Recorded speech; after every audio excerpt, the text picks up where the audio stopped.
중학교 1학년이 된 저는 알고 있었어요. 우리 가족이 할머니 댁에서 받는 대우가 정상이 아니라는 거려.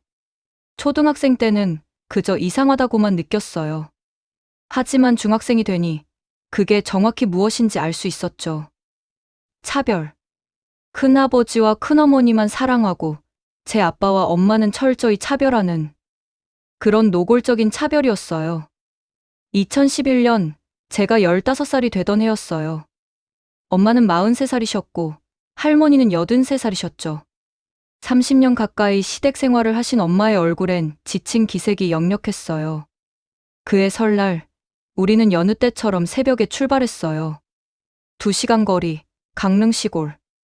차 안은 조용했어요. 아빠는 운전에만 집중하셨고 언니와 남동생 준우는 잠들어 있었죠. 하지만 저는 봤어요. 조수석에 앉아 계신 엄마가 약을 꺼내 드시는 거려. 엄마, 그게 뭐예요? 혈압약. 괜찮아. 혈압약. 엄마가 언제부터 혈압약을 드신 건지 물어보고 싶었어요. 하지만 물어볼 수 없었어요. 엄마의 눈빛이 그 질문을 원하지 않는다고 말하고 있었거든요. 할머니 댁에 도착했어요. 이번에도 우리가 제일 먼저였죠. 오전 8시 30분. 왔니, 셋째? 늦었네. 같은 인사였어요. 4시간을 달려와도 새벽같이 나와도 항상 늦었다는 말이었죠. 엄마는 대답 대신 고개만 숙였어요. 그런데 이상한 걸 발견했어요. 엄마가 현관문을 열고 들어갈 때 잠깐 벽을 짚으신 거예요. 마치 어지러운 것처럼요. 엄마, 괜찮아요? 응, 괜찮아. 차 멀미 좀 한 것 같아. 하지만 괜찮지 않아 보였어요. 엄마의 얼굴은 창백했고 이마엔 땀이 맺혀 있었거든요. 2월의 추운 날씨인데도요. 하지만 그때는 몰랐어요. 그게 단순한 차 멀미가 아니라는 거려. 엄마의 몸이 이미 한계에 다다르고 있다는 거려. 명절 준비는 여느 때와 같았어요. 아니, 조금 더 심해졌다고 해야 할까요? 엄마는 새벽부터 부엌에 계셨어요. 저도 옆에서 돕고 있었죠. 15살이 된 저는 이제 더 많은 일을 할 수 있었어요. 전을 부치고, 나무를 묻히고, 밥을 짓고. 하지만 할머니의 태도는 변하지 않았어요. 아니, 오히려 더 차가워진 것 같았죠. 셋째, 이 나물은 왜 이렇게 짜? 간을 이렇게 해? 죄송해요, 어머니. 다시 할게요. 다시 하면 뭐해? 시간은 누가 벌어줘? 시집 온 지가 몇 년인데 아직도 이 모양이야. 할머니의 목소리는 날카로웠어요. 그리고 옆에 있던 고모가 한마디 거들었죠. 지연 엄마, 진짜 요리 좀 배워야 하는 거 아냐? 좀 보고 배워. 고모는 웃으며 말했어요. 장난처럼요. 하지만 엄마의 얼굴이 굳는 게 보였어요. 네. 배우겠습니다. 엄마는 고개를 숙이고 대답했어요. 그런데 그때 엄마의 손이 떨리는 게 보였어요. 나무를 묻히던 손이 미세하게 흔들리고 있었죠. 저는 참을 수 없었어요. 고모, 제가 먹어봤는데 맛있던데요? 제가 끼어든 순간 분위기가 싸늘해졌어요. 고모가 저를 쳐다봤죠. 서연아, 어른들 말씀에 끼어들면 안 되지. 아직 애가 버릇이 없네. 그러게. 요새 애들은 버릇이 없어. 셋째, 애 교육 좀 시켜. 할머니까지 가세하시자 엄마는 제 손을 잡았어요. 그만하자는 의미였죠. 엄마의 손은 차가웠어요. 그리고 떨리고 있었어요. 저는 입을 다물었어요. 하지만 속은 끓어올랐죠. 왜 우리만 이래야 하죠? 왜 엄마는 항상 참아야 하죠? 오전 11시쯤 다른 친척들이 도착하기 시작했어요. 그런데 큰아버지 가족이 왔을 때 이상한 걸 발견했어요. 큰어머니, 그러니까 첫째 며느리가 들고 온 음식을 보고 할머니가 환하게 웃으셨거든요. 첫째, 이거 네가 만든 거야? 우리 첫째는 손이 참 좋아. 어머니, 별거 아니에요. 그냥 간단히 만든 건데. 별거 아니긴. 이게 얼마나 정성인데. 역시 우리 첫째야. 저는 그 모습을 봤어요. 엄마가 6시간 동안 만든 음식에는 한마디 칭찬도 없으시면서 첫째 큰어머니가 사온 음식에는 그렇게 좋아하시는 거려. 그리고 셋째 큰아버지 가족이 왔을 때는 더했어요. 둘째, 우리 둘째 왔네. 오느라 힘들었지? 네, 아니에요, 어머니. 가까운데요, 뭐. 그래도 설날인데 오느라 수고했어. 밥 먹었어? 할머니가 따뜻한 거 줄게. 10분 거리에 사는 둘째 큰어머니한테는 수고했다고 하시면서 2시간 거리에서 새벽에 온 엄마한테는 늦었다고만 하셨어요. 저는 그 차이를 정확히 알 수 있었어요. 이건 거리의 문제가 아니었어요. 사람의 문제였죠. 할머니는 엄마를, 우리를 애초에 다르게 대하고 있었던 거예요. 제사가 시작됐을 때도 저희를 대하는 태도에서 차이가 보였어요. 아빠가 저를 올릴 때 할머니는 무표정하셨어요. 하지만 큰아버지가 저를 올릴 때는 달랐죠. 역시 우리 큰아들이 제일 정성스러워. 큰아들이 절하니까 돌아가신 아버지도 좋아하실 거야. 똑같은 절이었지만 큰아버지의 절은 특별하고 아빠의 절은 그저 의무일 뿐이었죠. 식사 시간이 됐어요. 엄마는 여전히 부엌에서 일하고 계셨고 저도 함께 설거지를 하고 있었죠. 그때 거실에서 목소리가 들렸어요. 어머니, 이 갈비찜 정말 맛있네요. 누가 만든 거예요? 첫째가 만들어 왔어. 우리 첫째 손맛이 최고지. 재수 씨도 좀 배워야 할 텐데. 저는 그 말을 듣고 부엌으로 돌아왔어요. 엄마한테 말해주고 싶었거든요. 하지만 말하지 않았어요. 엄마가 이미 다 들었을 테니까요. 엄마는 계속 설거지를 하고 계셨어요. 표정 없이요. 그런데 그때 이상한 걸 봤어요. 엄마의 손에서 그릇이 떨어진 거예요. 와장창 소리를 내며 바닥에 깨졌죠. 아, 죄송해요, 어머니. 엄마는 황급히 깨진 그릇을 주우려고 몸을 숙였어요. 하지만 할머니가 부엌으로 들어오셨어요. 뭐야, 셋째, 그릇을 왜 깨뜨려? 그게 얼마나 비싼 그릇인데. 죄송해요, 어머니. 제가 실수를. 실수가 한두 번이야? 맨날 뭔가 하나씩 깨뜨리고, 망치고. 진짜 답답해. 할머니의 목소리는 커졌어요. 거실에서도 들릴 정도로요. 그리고 사람들이 부엌 쪽을 쳐다봤죠. 엄마는 계속 고개를 숙이신 채로 깨진 그릇을 주우며 할머니의 잔소리를 들으셨어요. 저는 알고 있어요. 읍에 나가면 한 개에 3,000원밖에 안 하던 그릇이란 걸. 그런데 엄마가 깨자 그건 값비싼 그릇이 되어 있었어요. 그날 저녁 우리는 마지막으로 집을 나섰어요. 여느 때처럼요. 큰아버지 가족은 내일 간다고 했고 셋째 큰아버지 가족은 좀 더 있다가 간다고 했죠. 하지만 우리는 갔어요. 아이들 학원이 있다고, 내일 준비할 게 있다고. 셋째는 맨날 먼저 가네. 아니에요, 어머니. 그게 아니라. 됐어. 가려면 가. 다음엔 좀 더 있다가 가. 할머니는 돌아서셨어요. 하지만 큰아버지 가족한테는 천천히 쉬었다 가라고 하시면서요. 차에 탔어요. 엄마는 조수석에 앉자마자 눈을 감으셨어요. 너무 피곤해 보였죠. 괜찮아? 많이 힘들었지? 응, 괜찮아. 엄마는 집에 도착하자마자 곧장 방으로 들어가셨어요. 애들아, 엄마 좀 쉬어야 할 것 같아. 엄마의 목소리는 힘이 없었어요. 평소 같으면 집에 오자마자 우리 저녁부터 챙기셨을 텐데, 그날은 그러지 못하셨죠. 다음날 아침, 엄마는 일어나지 못하셨어요. 학교 가야 해요.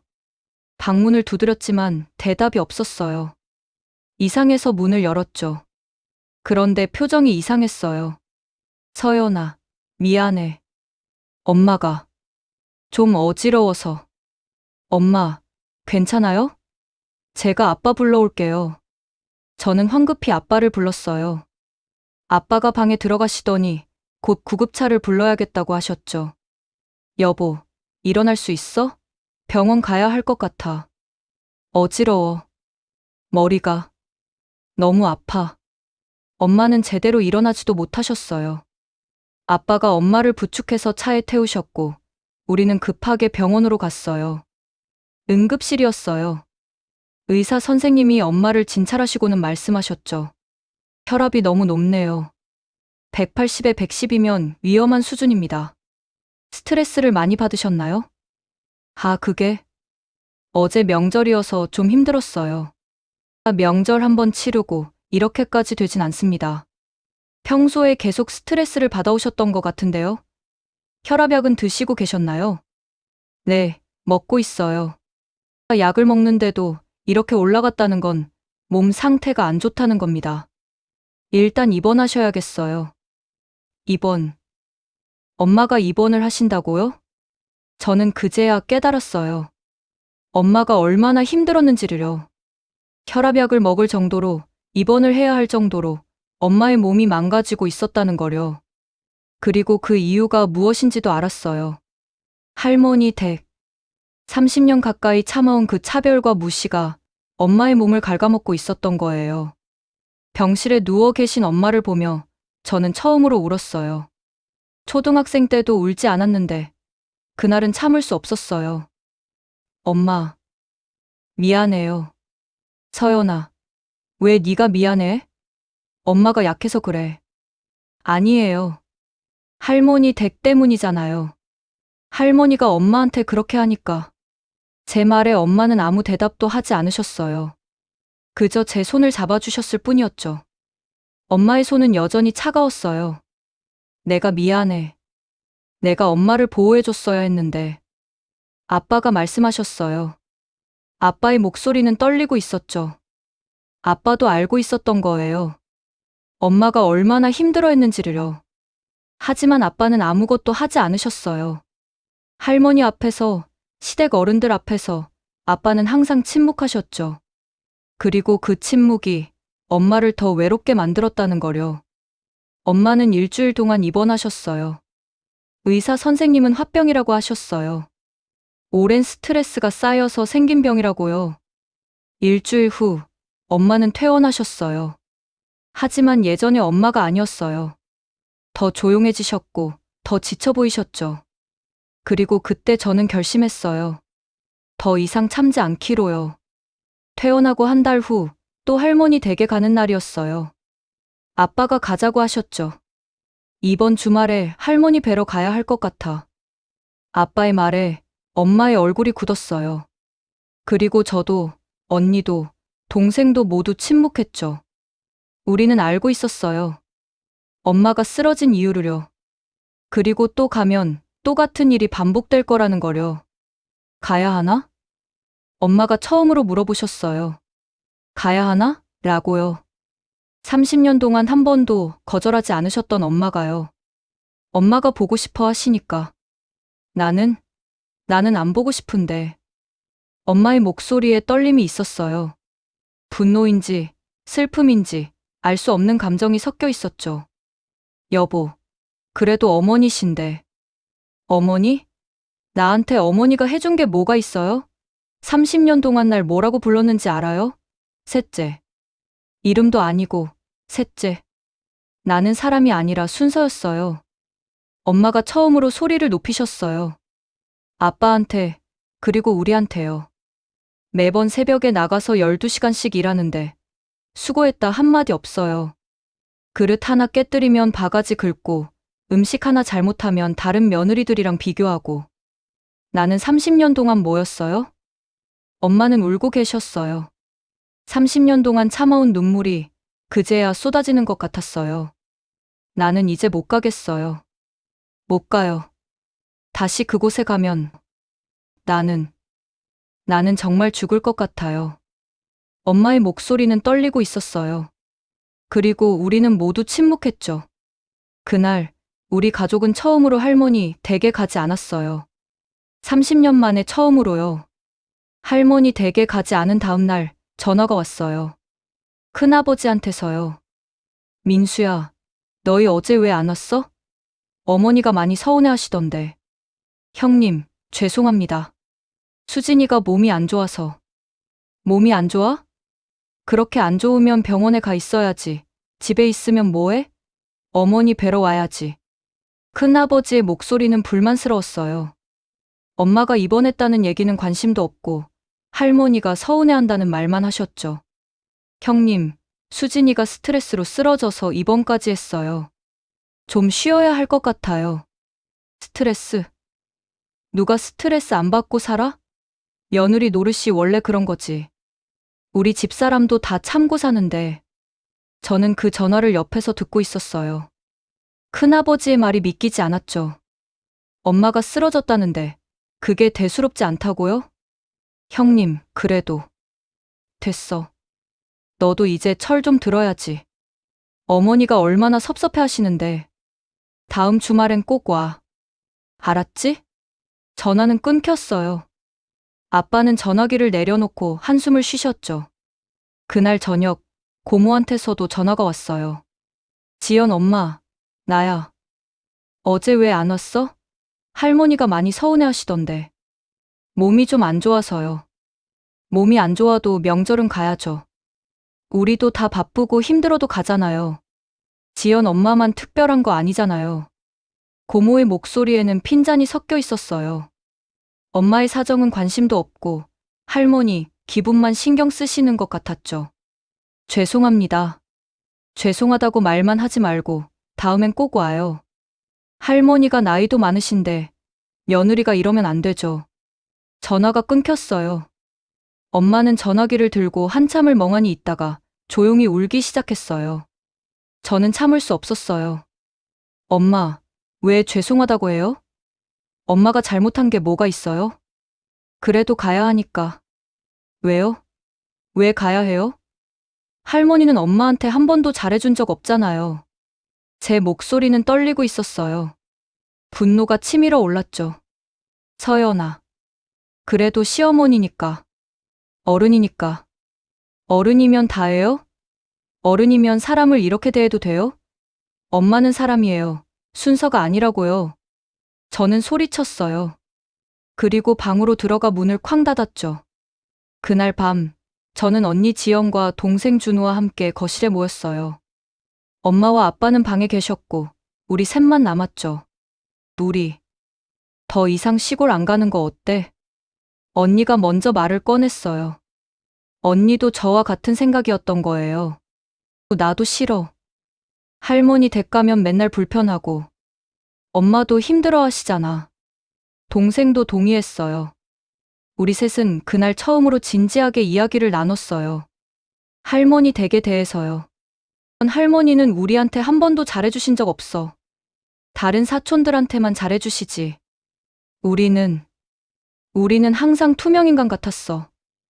맞아. 나는 초등학생 때부터 일만 했어. 꼬치 꽂고, 콩나물 다듬고. 다른 애들은 TV 보는데, 나도 할머니가 무서워. 할머니 보면 긴장돼. 우리는 그제야 서로의 마음을 알았어요. 모두 같은 생각이었다는 걸요. 우리 엄마한테 말하자. 더 이상 안 가도 된다고. 언니의 제안에 우리는 모두 고개를 끄덕였어요. 다음 날 아침, 우리는 엄마한테 말씀드렸어요. 엄마, 우리 더 이상 할머니 댁 안 가요. 뭐? 우리도 싫어요, 엄마. 할머니 댁 가는 거. 우리는 엄마가 더 중요해요. 엄마, 아프지 마요. 할머니 댁 안 가면 안 아플 거잖아요. 우리 셋의 말에 엄마는 울음을 터뜨리셨어요. 그리고 우리를 꼭 안아주셨죠. 미안해. 엄마가 미안해. 너희한테 이런 걸 보여줘서. 엄마 잘못 없어요. 우리는 엄마 편이에요. 그날 우리 가족은 처음으로 하나가 된 것 같았어요. 할머니 댁이라는 공통의 문제에 대해서요. 하지만 그게 끝이 아니었어요. 며칠 후 할머니한테서 직접 전화가 왔거든요. 셋째, 나야. 왜 안 와? 내가 뭘 잘못했길래 안 와? 할머니의 목소리는 날카로웠어요. 서운함이 아니라 분노에 가까웠죠. 어머니, 제가 요즘 몸이 안 좋아서. 몸이 안 좋아? 그렇게 안 좋으면 병원에 가 있든가. 나는 네가 안 와서 창피했어. 사람들이 막내 며느리는 어디 갔냐고 물어보는데 내가 뭐라고 대답해야 해? 할머니는 엄마의 건강은 관심도 없으셨어요. 그저 본인이 창피했다는 말만 하셨죠. 죄송해요, 어머니. 죄송하다고 말만 하지 말고 다음 주말에는 꼭 와. 알았어? 안 오면. 안 오면 나는 더 이상 너를 며느리로 안 볼 거야. 협박이었어요. 오지 않으면 며느리로 인정하지 않겠다는요. 전화가 끊겼어요. 엄마는 전화기를 들고 한참을 멍하니 계셨어요. 그리고 조용히 말씀하셨죠. 그래. 며느리 안 해도 돼. 나는 이제 정말 못 가겠어. 엄마의 목소리는 단호했어요. 30년 만에 처음으로 엄마가 거절하신 거예요. 하지만 그 대가는 컸어요. 그 후로 할머니한테서는 연락이 끊겼고 시댁 어른들한테서는 비난이 쏟아졌죠. 민수야, 너희 집안 꼴이 뭐야? 어머니를 이렇게 서운하게 하면 안 되지. 지연 엄마, 정말 실망이에요. 며느리가 이러면 안 되는 거 아니에요? 재수 씨, 좀 생각을 해봐요. 어머니가 얼마나 마음 아파하시는데. 하지만 아무도 물어보지 않았어요. 엄마가 왜 그랬는지를요. 엄마가 얼마나 힘들었는지를요. 그들에게 중요한 건 할머니의 기분이었어요. 엄마의 고통은, 우리의 상처는 아무도 관심 없었죠. 엄마가 할머니 댁에 가지 않기로 결심한 후 집안 분위기가 이상해졌어요. 아빠는 계속 고민하고 계셨어요. 어머니를 배워야 한다는 의무감과 아내를 지켜야 한다는 책임감 사이에서요. 어느 주말이었어요. 아빠가 조심스럽게 말씀하셨죠. 여보, 나 혼자라도 갈까? 어머니한테. 아빠의 말에 엄마는 아무 대답도 하지 않으셨어요. 그저 창밖만 보고 계셨죠. 미안해. 나도 네가 힘들다는 거 알아. 근데 어머니가 너무 서운해하시잖아. 가요. 혼자 가세요. 엄마의 목소리는 차가웠어요. 아니, 정확히는 지쳐 있었어요.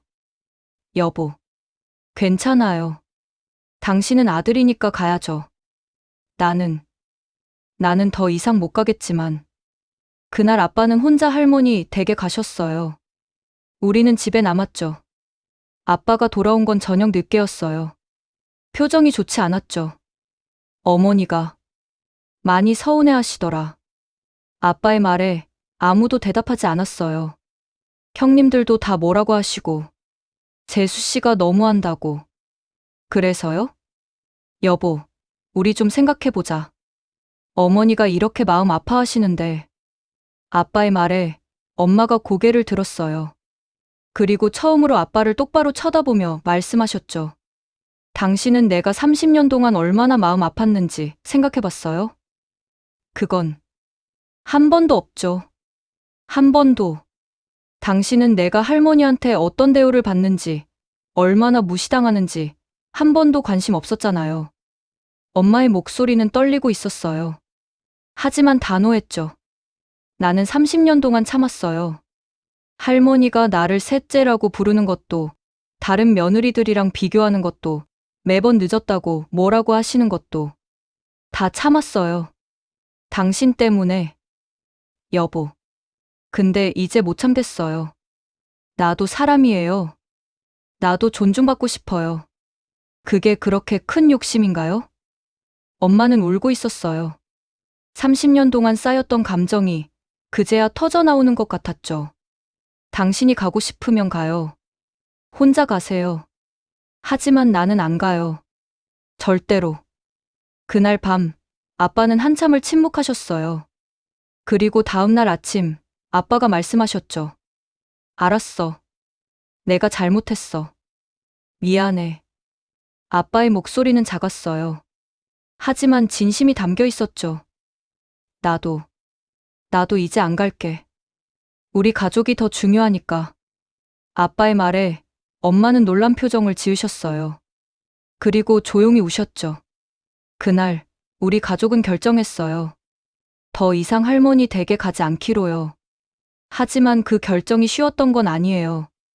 아빠는 매일 고민하셨고 가끔은 후회하시는 것 같기도 했죠. 하지만 아빠는 우리 곁에 계셨어요. 처음으로, 진짜로 우리 편이 되어주신 거예요. 엄마가 쓰러진 후 우리 가족은 변했어요. 엄마는 천천히 회복하셨어요. 혈압약을 계속 드셔야 했지만 예전보다는 표정이 밝아지셨죠. 할머니 댁에 가지 않으니까요. 아빠는 주말마다 집에 계시면서 우리와 시간을 보내셨어요. 할머니 댁 대신 우리 가족끼리 여행도 가고 맛있는 것도 먹으러 다녔죠. 저와 언니, 동생도 변했어요. 우리는 엄마를 더 많이 도와드렸고 엄마가 힘들어하실 때 옆에 있어드렸어요.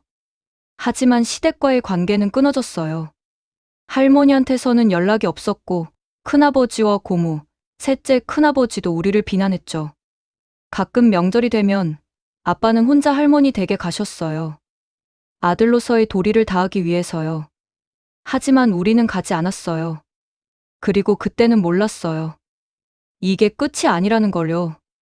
고등학생이 되면서 저는 더 많은 진실을 알게 됐어요. 할머니가 왜 그렇게 큰아들에게 집착했는지, 왜 막내 아들인 아빠를 차별했는지요. 그리고 결국 우리 가족은 마지막 선택을 하게 됐어요. 완전한 단절이요. 하지만 그 이야기는 다음에 하도록 할게요.